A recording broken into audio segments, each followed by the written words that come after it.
आज जब भारतीय लोकतंत्र में वर्तमान चुनावी माहौल देखता हूँ, जो कि दौलतमंद चुनिंदा लोगों के इर्द-गिर्द घूमता है और वोटरों को रिझाने, लुभाने और छलने के नए-नए वादे किए जाते हों, वोटरों की हर ख्वाहिश पूरी करने के दावे हों, तो याद आता है वह दिन जून 1988 इलाहाबाद लोकसभा उपचुनाव का, जहां चुनाव से ठीक 1 दिन पहले चुनाव लड़ रहे शख्स को एक सहकर्मी ने बताया कि उनके समुदाय के लगभग 200 मतदाता एक ही स्थान पर हैं, लेकिन वह पैदल मतदान करने नहीं जा सकते, क्योंकि वे मतदान केंद्र से लगभग 2 किलोमीटर दूर हैं। गर्मी बहुत ज़्यादा है, इसीलिए हमें कोई साधन की व्यवस्था करनी है। लेकिन चुनाव लड़ रहे उस महान हस्ती ने तुरंत सख्त लहजे में जवाब दिया और कहा कि जब मेरे समाज के लोग 10 किलोमीटर दूर शराब पीने और मजदूरी करने जा सकते हैं, तो वोट देने के लिए 2 किलोमीटर क्यों नहीं जा सकते?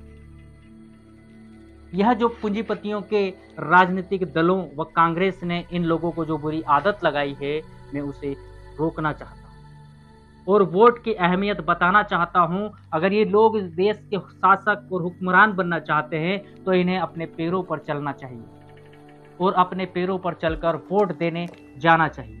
आप उन्हें जाकर बताएं कि तुम्हारा नेता खुद पैदल वोट डालने जाता है और वह आपके लिए हेलीकॉप्टर कहां से लाएंगे। इसी सोच रखने वाले महानायक इस धरती पर बिरले ही पैदा होते हैं। जी हाँ दोस्तों, हम बात कर रहे हैं सदियों से गुलाम रही, न तन पर कपड़ा न पेट में रोटी, ऐसी कौम को सत्ता की चाट लगाने वाले और उत्तर प्रदेश में सदियों से बहिष्कृत समाज की बेटी को मुख्यमंत्री बनाने वाले बहुजनों के मसीहा, महानायक, महान क्रांतिकारी, महान तपस्वी, महान त्यागी और वैज्ञानिक से बने सामाजिक वैज्ञानिक मान्यवर साहब श्री कांशीराम जी।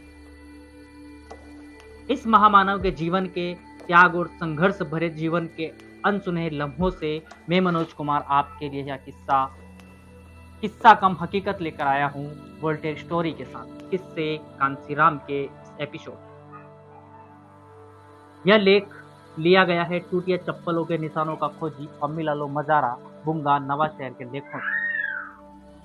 दरअसल इस महामानव के जीवन का हर एक क्षण यादगार और अद्वितीय रहा है, लेकिन जब हम बात कर रहे हैं इलाहाबाद लोकसभा उपचुनाव की, तो इन दिनों चुनाव प्रचार के दौरान जंग बहादुर पटेल का घर, जहां साहब का कार्यालय चल रहा था, इंटरव्यू के दौरान जब साप्ताहिक अखबार के पत्रकार ने सवाल पूछा कि आप वीपी सिंह राजा मंडला से कैसे मुकाबला करेंगे, तो साहब ने जवाब देते हुए कहा कि मेरे पास महाराष्ट्र और छत्तीसगढ़ के 100 चित्रकार हैं।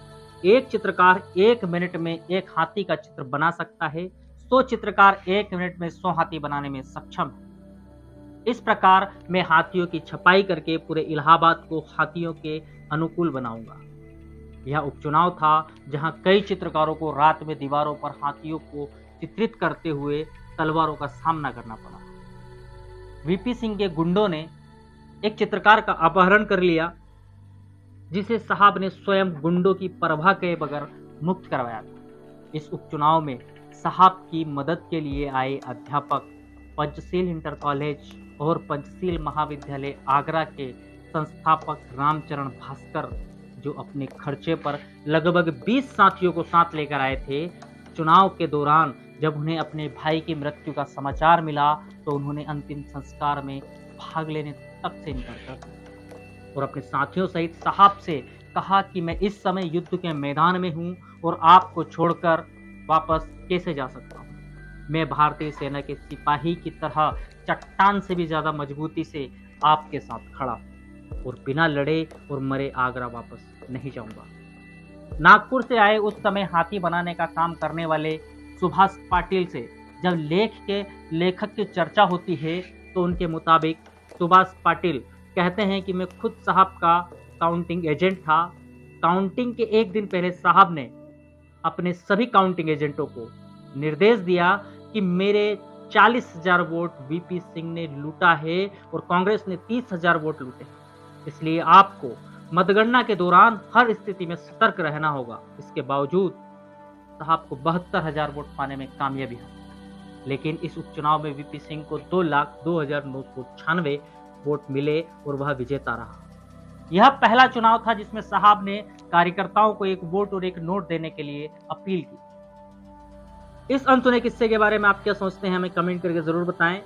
समता, समानता, बंधुता की सोच रखने वाले मूल निवासी महापुरुषों की विचारधारा को, उनके संघर्षों को घर घर तक पहुंचाने की जिम्मेदारी आपकी भी बनती है। इसीलिए जितना हो सके यह वीडियो ज़्यादा से ज़्यादा लोगों तक शेयर करें। अगर आप हमें YouTube पर देख रहे हैं तो चैनल को सब्सक्राइब करें, बेल आइकन दबाएं ताकि आपको अगले वीडियो का नोटिफिकेशन सबसे पहले मिले। साथ ही अगर आप हमें Facebook पर या Instagram पर देख रहे हैं तो पेज को फॉलो करना ना भूलें। आपका एक कमेंट हमें हौसला देता है, काम करने का हौसला बढ़ता है। फिर मिलते हैं अगले एपिसोड में एक और नए किस्से के साथ। तब तक के लिए मुझे दीजिए इजाजत। जय भीम, जय भारत, जय जय कांशीराम।